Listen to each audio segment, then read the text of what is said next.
the physiology and pathophysiology of Alzheimer. So I'll see the slides there. There's nothing here. Okay. So للأسف ما تشوف سلايدات من هناك كويس. Yes, maybe عشان أتحرك هناك أكون closer. Anyway, because of the time, or if I can see my slides here, will be good. I have no conflict of interest. So in the coming 40 minutes, inshallah, we'll cover, أنا والله ما أشوف من هنا. Sorry. We'll go over a view of sleep problems and Alzheimer's disease, and also sleep architecture in patients with Alzheimer's disease, and Alzheimer's disease pathology and its interaction with sleep, and also the circadian rhythm changes in patients with Parkinson's disease and how that may impact cognitive function and deterioration of Parkinson's disease. Also, there is collecting evidence on obstructive sleep apnea in patients with Alzheimer's disease also, which may affect the cognitive function.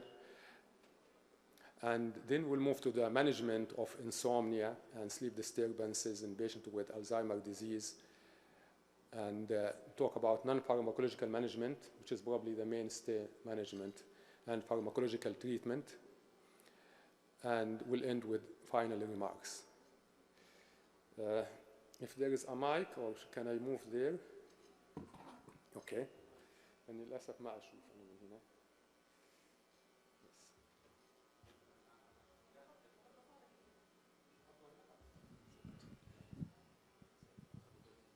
لا خلاص it's fine. حطوا لي إياه هنا. حطوا off. طيب. خلاص ما نحتاجه. شكرا جزيلا. Okay.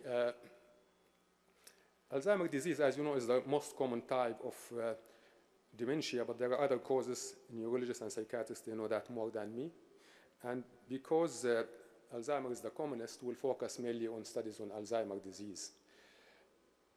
And has been shown that patients with more sleep problems who have Alzheimer's, they have probably more progression of their disease. And the current evidence now indicates that sleep problems may appear years before cognitive impairment. So if you see some changes in sleep pattern, that we'll talk about it, in elderly, they may be at higher risk of developing Alzheimer's disease. This is the sleep architecture. For those who don't do sleep medicine, probably this is not familiar to them. I try to use some animation here because there is no laser pointer, but this is what we call a hypnogram. If you see in the top, in the red rectangle, it's awake. Then after that, REM color, which we highlighted in bold red line, then stage N1, N2, N3. N3 is slow wave sleep or deep sleep. This is in normal young people. So this is what we call N3. And if we see a patient with old patient with Alzheimer's disease, or old patient even without, but Alzheimer's, typically they have this one, you see that they don't go into deep sleep or slow wave sleep. And most of their sleep is in stage 1 and 2, and they have fragmented sleep where they wake up frequently. Why do we care about N3 or slow wave sleep? We'll talk about this, keep this in mind, because the glymphatic flow, which draws tau protein and amyloid beta from the brain, the waste product of the cell, happens during slow wave sleep. So it's important to have slow wave sleep. We'll talk about this in more details. A recent meta-analysis of patients with Alzheimer's disease demonstrated a reduction in total sleep time, sleep efficiency. If you see SE after in the coming slide, it's sleep efficiency, which means how much time they sleep when they are in bed, percentage of slow wave sleep or N3 or deep sleep, and they have also reduction in rapid eye movement sleep or the dreaming stage of sleep, and decreased sleep spindles. Sleep spindles happen in stage 2. They are important for memory. They are important to consolidate memory. So when they have reduction, they have problem with the memory and cognitive impairment. Also, they have increase in sleep latency. You may see SLO, or this will be SOL, sleep latency. WASO is wake after sleep onset. After they go to sleep, how much time they sleep awake. You see that in the architecture, we'll go to that again. They have frequent awakening. Number of awakenings and REM latency all increase in patients with Alzheimer's disease compared to control. Why REM sleep is important, and we'll talk about it in the coming slide, because REM sleep is related to acetylcholine. And we know that acetylcholine also is related to the pathology of Alzheimer's disease. And cholinergic or acetylcholine is one of the most important neurotransmitters. So we have to keep this in mind, because when we talk about the management in the coming slide, we'll understand why this is important.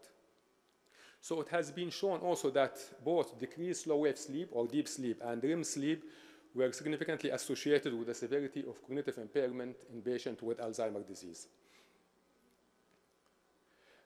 Okay. Again, there is no laser pointer here, but I want you to see that in the green rectangle at the top, regular sleep-wake cycle, and then patient with sleep deprivation. And you see the symbols for amyloid beta aggregate, for tau aggregate. You see that patients who have regular sleep, they have nice drainage of these waste products that usually happen during sleep, mainly during slow-wave sleep. And just to tell you one step more, it's more when you sleep in your side and less when you sleep in your stomach. Because I have interest in sleep in Islam, and this is another topic that I have wrote about it. We have written about it. Okay, so during slow-wave sleep, the brain may be able to remove metabolic waste product more effectively. So we need slow-wave sleep for that. Yes. Thank you. بس يقولون إنه ما يطلع في الشاشة. ما يبين في الشاشة. It's okay. شكرا. Neuronal firing is less in slow-wave sleep, so maybe this is one of the reasons why we have better drainage compared to REM sleep or wakefulness. In REM sleep, the brain activity is higher than wakefulness, as well as oxygen consumption and glucose consumption. So the brain is very active in REM sleep. Therefore, inadequate sleep causes the aggregation of soluble amyloid beta and tau protein. This is very important. Tau deposits, which is implicated in the pathology of Alzheimer, have been linked to sleep problems as well. And if you see in the graphs there, as the sleep efficiency decreases, we move in the first graph on the left. As we move from right to left, you see the sleep efficiency goes from around 90% to less than 95%. As sleep efficiency decreases, amyloid beta increase. The concentration of amyloid beta increase in the CSF fluid. Another thing, as elderly people, they get more naps in the daytime, amyloid beta concentration also increase. So these are also very important. So CSF concentration of amyloid beta and tau increase in relation to sleep efficiency and number of naps. Now we'll talk about the glymphatic flow, which I talked to you earlier briefly about. Lymphatic system plays an essential role in clearance of extracellular metabolites and waste materials. So if you see, they think it is the pulsation of the arteries that will move these waste products into the venous system, then the lymphatic system, to be cleared. So it's something like this, if we use this cartoon just to demonstrate how it moves it out. And this happens mainly during sleep, mainly during slow-wave sleep. It is reduced by 90% while awake. And during sleep, it is twice as much, mainly during slow-wave sleep or deep sleep. That's why it's important to get deep sleep for that. This system also degrades as we get older. The drainage of these waste products get less. And that's why it's sleep deprivation or sleep disruption may be also think of or thought of as has a causal relationship with Alzheimer. I showed you this before. Now we'll go into more details of it. You remember this is the N3 or slow-wave sleep. And we talked about that most of the drainage of the tau and amyloid beta happen in slow-wave sleep. So it's a very important part. Glymphatic clearance of accumulated beta amyloid and tau proteins is crucial for protection against Alzheimer's disease. There is something called the perivascular space expansion. Again, this is important because the higher the expansion, the less the drainage of these waste products which happen during sleep, so it increases also the risk of having Alzheimer's. Perivascular space expansion has been linked to decreased sleep quality. So when people have poor sleep quality, they have higher expansion of this space, and higher expansion increases the risk of Alzheimer's disease. So there is a strong link between perivascular spaces, sleep deprivation, and Alzheimer's disease, which suggests that disturbed sleep and circadian rhythm, I'll talk about circadian dysfunction now, increase probably the risk of having Alzheimer's disease in the elderly. So sleep deprivation might hasten disease development in these patients. So you think by logic, then if we improve sleep, we may reduce the progression of Alzheimer's disease. This is an area that still needs a lot of research. Anyway, this is an area that's open for more research. Another concept we'll discuss here, which is the orexin system. Probably some of you are familiar with orexin. Orexin is another neurotransmitter. It's awake promoting neuroexcitatory neurotransmitter. The main role, or we know about it in patients with narcolepsy, patients who get attacks of irresistible sleep, أو ما يسمى بالعربي النوم القهري, يصير عندهم deficiency. فأوركسين is awake promoting neurotransmitter that also affect other neurotransmitters, but also it has a role in probably Alzheimer's disease. So it's a hypothalamic neurotransmitter. Dysregulation of this system of orexin has also been implicated in the earliest stages of Alzheimer's disease. And this is very important to understand, because when we talk about the management now, we have to understand this concept very well. Also, dysregulation of the orexigenic system was reported to be closely associated with increased amyloid beta. These are recent data. And in mice model, injection of orexin into the lateral ventricle increased wakefulness, which we know from before, and also interstitial fluid amyloid beta levels. So it increased amyloid beta levels. Another thing for future research, if any researchers here, we have shown before that fasting increased orexin level as well.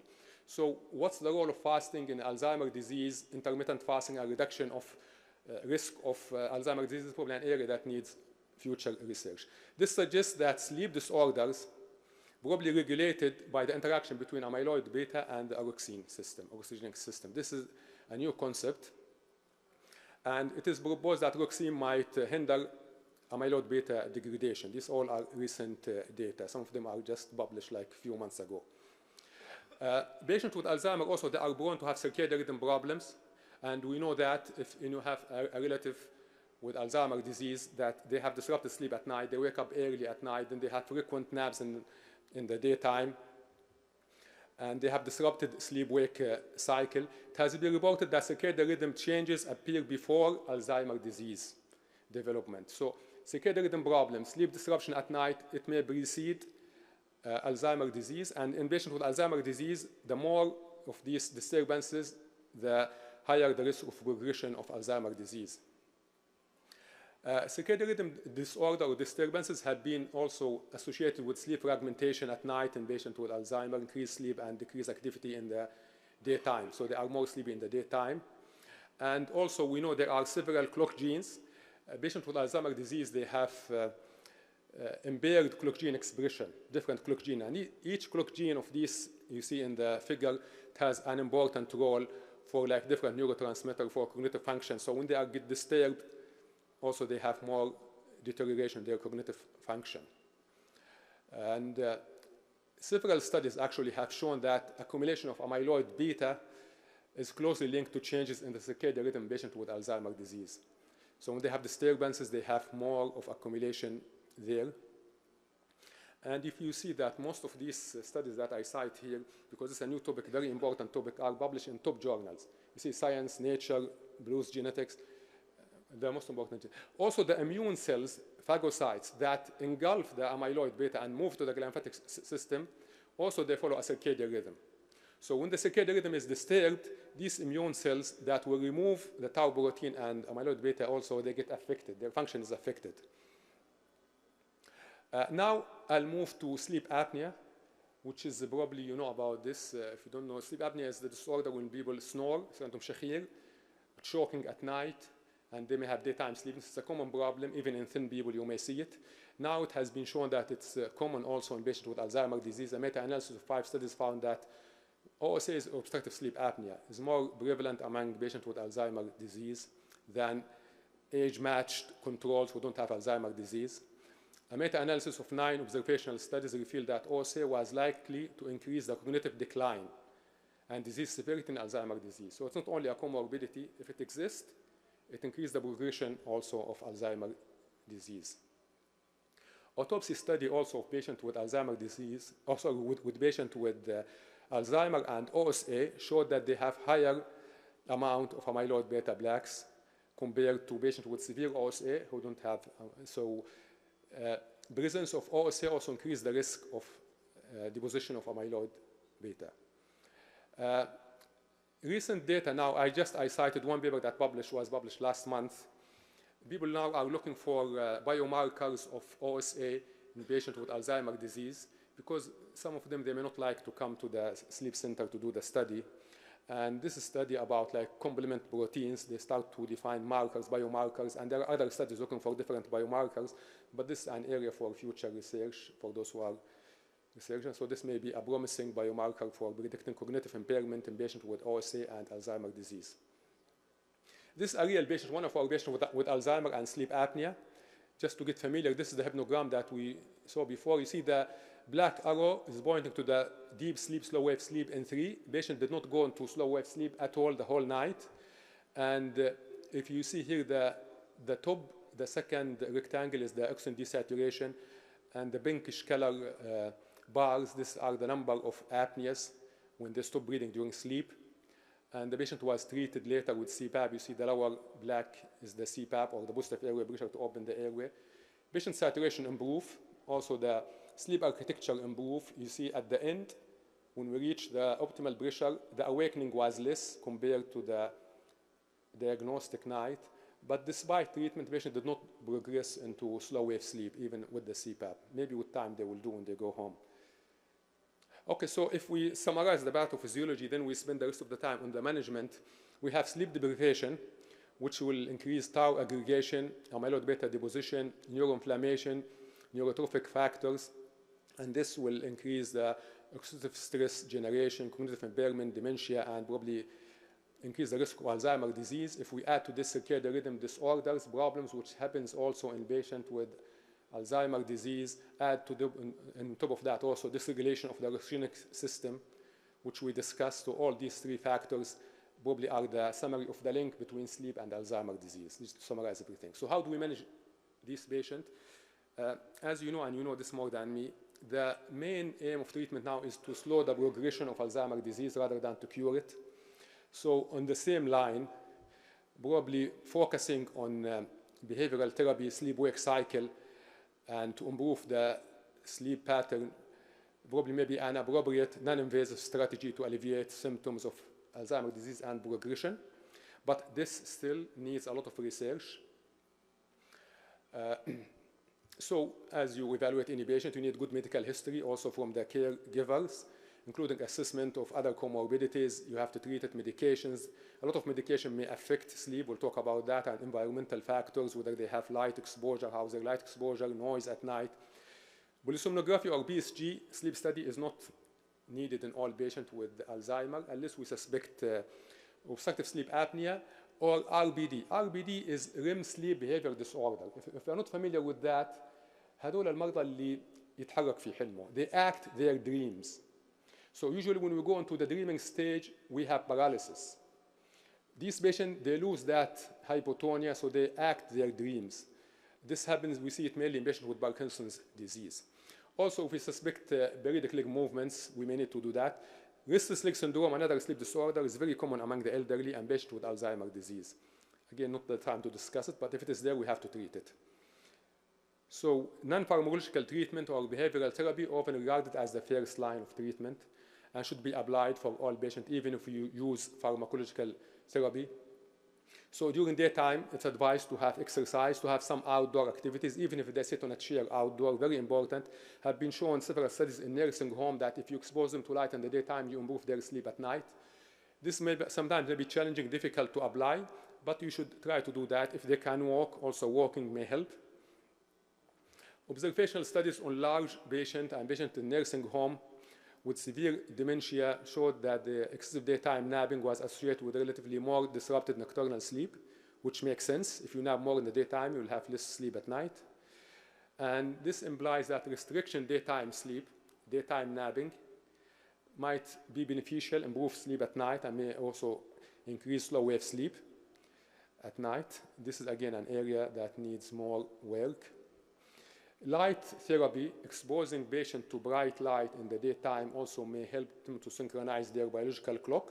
This has been shown in elderly who are not Alzheimer, but we need more studies to prove that in patients with Alzheimer's. They may drink stimulants, but we have to be modest with that, like coffee and tea in the morning, but we shouldn't be excessive. Again, noise at night should be reduced, and light also should be dimmed at night, because bright light at night, we know that it affects sleep. Even if you keep bright light while asleep, it affects sleep. So relaxation technique, and this is another area. The main behavioral therapy for insomnia is cognitive behavioral therapy for insomnia, what we call CBTI. It's typically considered as the first line treatment for chronic insomnia for all age groups. It has been shown in several meta-analyses to be very effective in the elderly, superior to pharmacotherapy. In patients with Alzheimer, still we need more evidence, but we know that in the elderly it's very effective. We know that since the 90s. A recent randomized control trial that used CBTI in patients with mild cognitive impairment and insomnia demonstrated improvement in sleep onset latency, sleep efficiency, wake after sleep onset, and insomnia severity. Also, CBTI has been shown to improve cognitive function in patients with mild cognitive impairment. We don't know about patients with severe cognitive impairment, but mild has been shown to improve. Currently, studies are done to evaluate whether CBTI will decrease amyloid beta deposition or not. So they are working on that now to see if it will just symptomatic improvement or also improvement in the pathology. So light therapy, like sitting close to a window or going outdoor if the weather is nice, or there is something called light box like the one below. Light box generate light intensity which is in excess of 10,000 lux, يعني أكثر من 10,000 شمعة, because indoor light usually does not exceed 500 lux.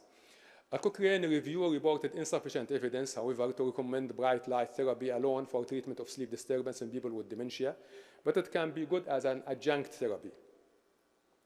Another systematic review meta-analysis demonstrated a significant small to medium size effect for sleep problems in Alzheimer's disease light therapy. So I would recommend light therapy. It may help, it won't harm.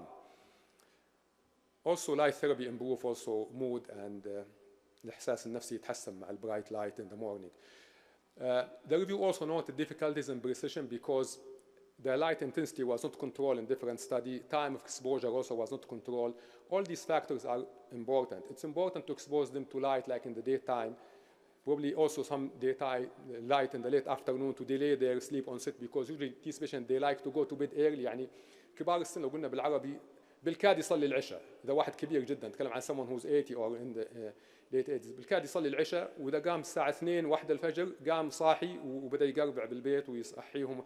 This is the typical for this patient. What about pharmacological therapy? Quickly we'll go. I hope we'll give the time to cover that. Melatonin have been promising initially because animal studies mainly in transgenic Alzheimer's disease mouse models showed promising data and decrease also deposition of amyloid beta. However, human studies did not support that yet. So animal studies supporting melatonin, but human studies, the evidence is lacking, is not there yet. A systematic review of randomized controlled trials that compared melatonin and placebo provided some evidence that melatonin improves sleep quality in patients with Alzheimer's disease. May improve, but the evidence is equivocal still. A more recent, this is 2016, more recent Cochrane review in 2020 reported that there is low certainty evidence that melatonin help humans. So again, the evidence is not there yet to recommend it strongly. There is a drug called rameltayon, which is a melatonin receptor agonist that had been approved by the FDA a few years ago, maybe more than 10 years ago, to treat insomnia, for sleep onset insomnia. However, in transgenic murine models, rameltayon failed to produce the same beneficial effect that we saw with melatonin. So though rameltayon is a melatonin receptor agonist, it fails to show the same effect of melatonin, because melatonin has a lot of effects, not only like the sleep effects, antioxidant, a lot of effects. Again, in randomized controlled trials, rameltayon did not demonstrate improved like sleep in elderly, and data in Alzheimer's disease are limited, but there is no evidence so far that it helps. There was a sponsored randomized controlled trial of rameltayon by the manufacturer. It was undertaken in 2007, but it was unpublished. Most likely unpublished, probably because it was negative. Now, they cannot unpublish it now, because now I think they have to publish even if it is negative, but before the regulation were not that. Common drugs used for insomnia are benzodiazepines and Z drugs like zolpidem, zobiclone, and S-zobiclone, and zaleplone. All these called Z drugs. Z drugs all are approved by the FDA for treating insomnia. Several benzodiazepines are approved for insomnia as well.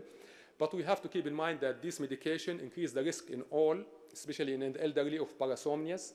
They may get up and walk, impair cognitive function, documented. Those who use healthy elderly people, if they use these medications, they have higher risk of developing dementia. And risk of falls and fracture and stroke, higher risk if you use these on a regular basis. A systematic review meta-analysis 2016 concluded that there was increased 78%, around 80% increased risk of Alzheimer's disease if you use this medication, both benzodiazepine and Z drugs. So if you use them regularly, especially in the elderly, there is higher risk of developing Alzheimer's disease. Therefore, the American Geriatric Society bears criteria cite both benzodiazepine and Z drugs as potentially inappropriate for use in the elderly people because of their risk profile. So it's not recommended. I know that probably they are given to some patients, but it's not recommended for them. A systematic review 2015 reported no improvement in sleep quality with benzodiazepines in the setting of Alzheimer's disease. And a Cochrane review after that, more recent, could not identify also a single well-controlled randomized controlled trial studying either traditional benzodiazepine or Z drugs for sleep in Alzheimer's disease. Therefore, they do not recommend it. Now I'll move to the drug which is approved by the FDA. So this is here we have to focus. That's why we talk about the orexinic system. There is something called dual orexin receptor antagonists. They are called DORAs. These are recent drugs that have been approved recently to treat insomnia by the FDA. Unfortunately, they are not available in Saudi Arabia. It's difficult to get these drugs because the Saudi FDA, it's good, but again, it's causing some hindrance to get new drugs into the country now. So we don't have laser here, but I want you to see that we have orexin A and B. If you see the left graph in the top, A and B orexin, they act on two receptors, orexin 1 and orexin 2.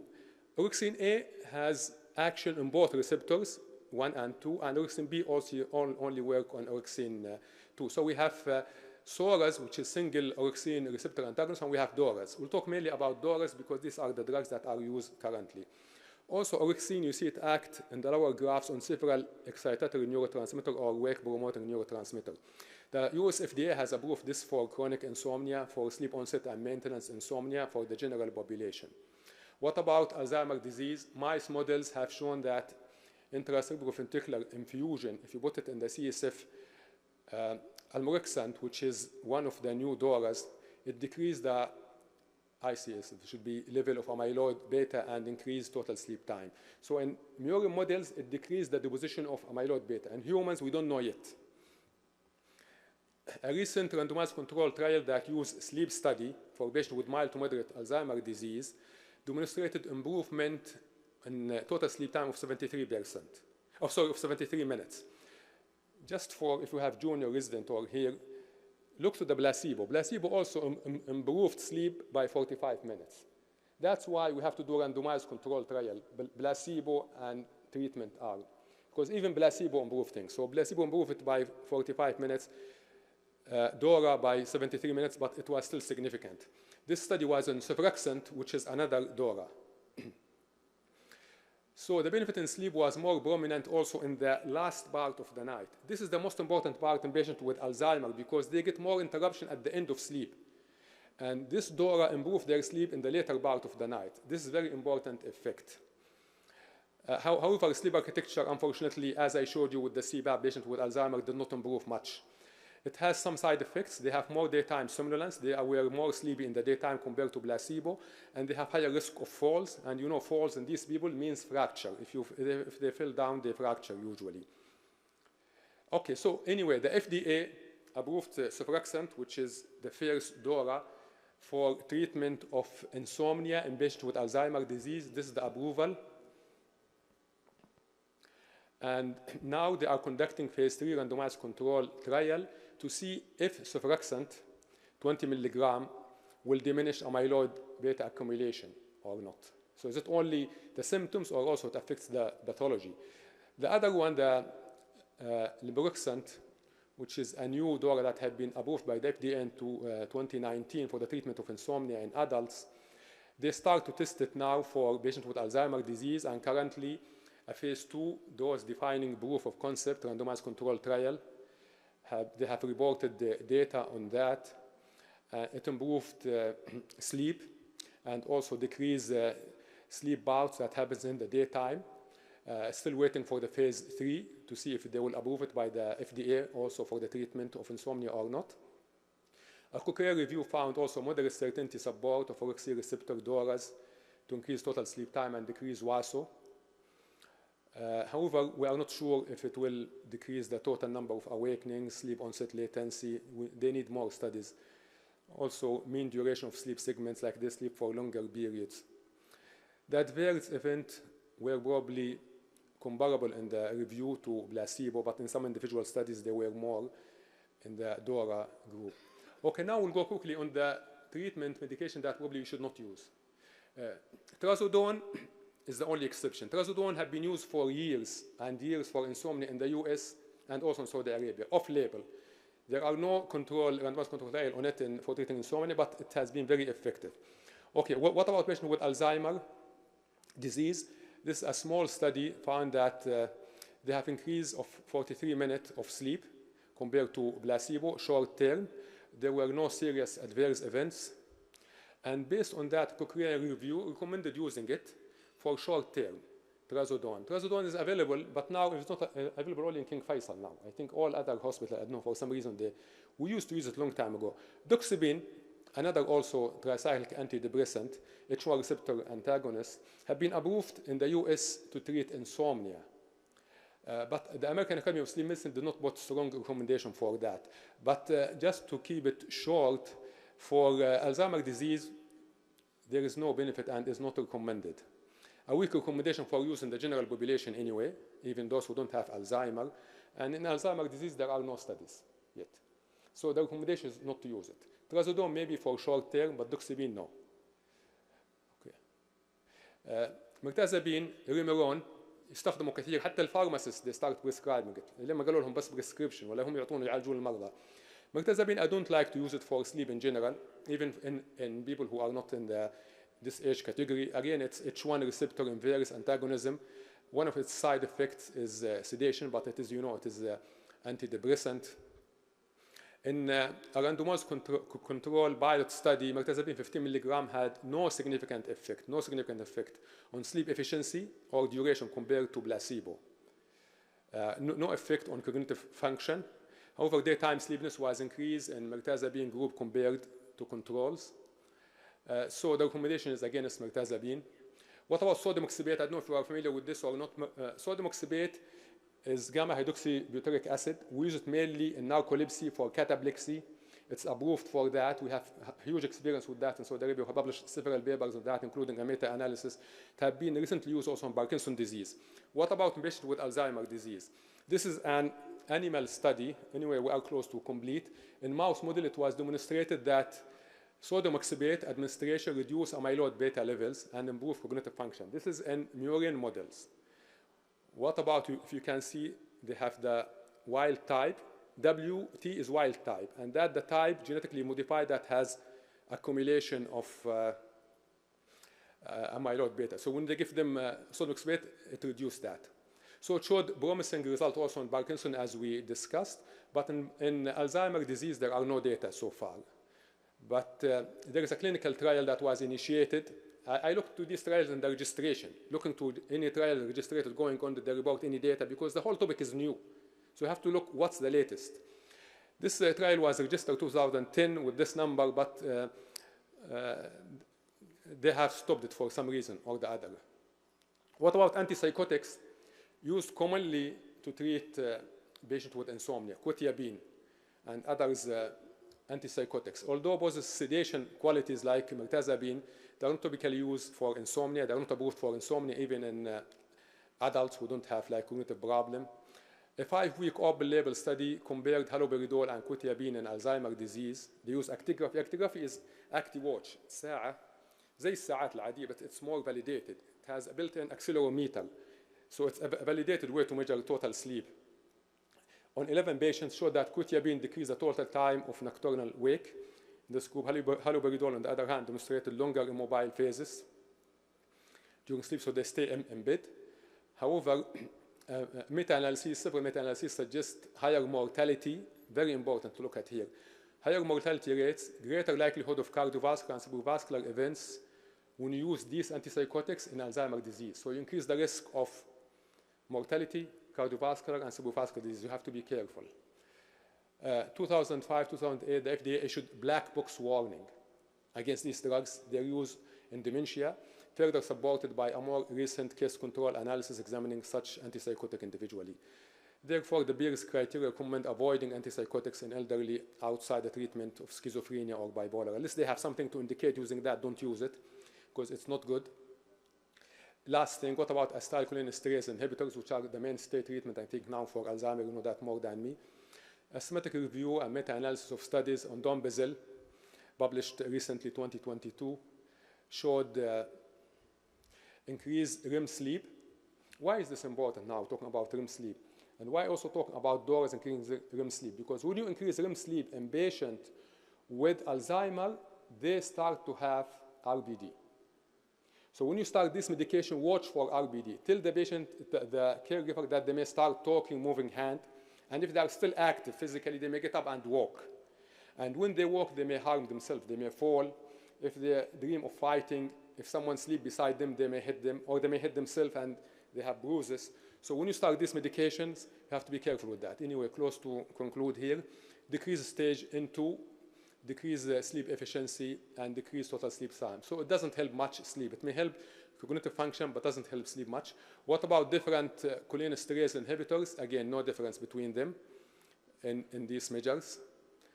No difference between different cholinesterase inhibitors. Okay. This is the last one before I go to the conclusion, just to make it more complicated.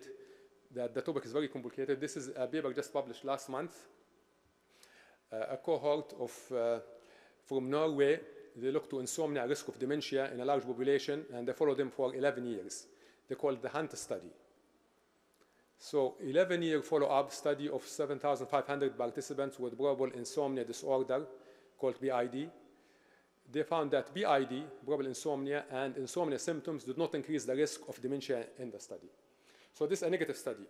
Okay, what does this tell us? Tell us a few things. There is a difference between insomnia and sleep deprivation. Insomnia, you put all the circumstances to fall asleep, but you cannot fall asleep. Sleep deprivation, you deprive yourself from sleep. You feel sleepy, but you don't sleep.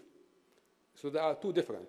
Even the American Academy, the International Classification of Sleep Disorder, what we call ICSD-3, we have something called insufficient sleep syndrome, which has a definition criteria for diagnosis, and we have insomnia. They are two different, with two different pathologies. So this what this tells us, doesn't tell us that less sleep doesn't harm, no. These are a different group of people, so we shouldn't be deceived by that. But again, it tells us that this topic still needs more research. So I'll go now to the conclusion. So more research and longer follow-up is needed across insomnia subtypes. Again, we may have different phenotypes for insomnia and for Alzheimer's disease. Some of them may be related to sleep, some may not be related to these. Like for all diseases now, we have different phenotypes and endotypes. So it's not one copy of everything. All diseases, they have different phenotypes and endotypes. Okay, so final remarks to conclude here. Insomnia in the setting of Alzheimer's disease presents a unique and complex disease entity both to diagnose and manage. Patients with Alzheimer's disease and caregivers suffer in terms of quality of life and potential health consequences due to a lack of control of symptoms. And the caregiver, they suffer a lot. And some of these patients, they get up at night and they walk, they go outside. And this is a frequent happening for these patients. Behavioral intervention should be considered as a first line to improve sleep. Pharmacological therapies can be used, again, as an adjunctive therapy, as we discussed. Data on the efficacy and safety of pharmacological therapy are still limited. What's approved now is DORA only, is the only drug approved with the greater optimism, and we are looking for data to show if it affects the pathology as well. Okay, so Sulfaxant is approved by the FDA, and other DORAs are in the line. They are going now through phase 3 trial, and if they pass that, they will be approved. This tells me that I stopped, that I completed 40 minutes. Okay, the evidence on pharmacotherapy is still scarce, so we have to be careful, and we have to tailor the management to each patient. is not one scale fits all. Therefore, treatment should be individualized in patient and caregivers with caution and monitoring of adverse events by articular sedation and fall. High-quality studies on the current agent for insomnia are needed with a search for individual markers to guide individual treatment, as we say, different phenotype and different endotypes of patients with Alzheimer's disease. And last thing, continued research and guidelines treatment are needed. Thank you.